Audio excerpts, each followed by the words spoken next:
Dear Pastor Zach and Amber, I just wanted to thank you for bringing the God Behind Bars ministry to our church. I'd like to share why this is near and dear to my heart. My dad was never really a good dad. Growing up, he would consistently put drugs and women before me and my safety. When I gave birth to my first son, I would pray consistently that God would make my dad a better father and grandfather.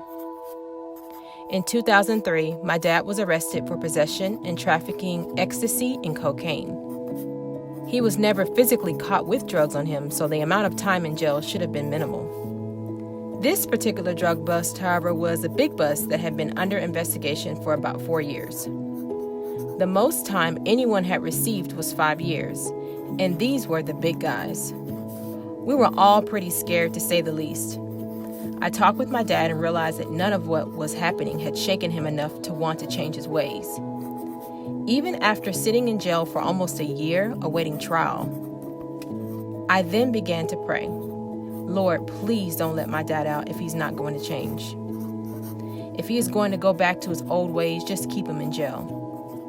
Well, the day of sentencing came and my dad was sentenced to 20 years in prison. Everyone was shocked. I believe even the jury was shocked on how much time he got. There were even talks of how he was railroaded, which I believe is true. However, I believe that was God answering my prayer, because if it had been a 5-year sentence, my dad would have done his time, gotten out, and went right back into that same lifestyle. Over the years, my dad has come to know Christ. His faith has been built up, and he often leads people to Christ right there in prison. He realizes all he has missed out on as a father and tries to be a better grandfather to my boys.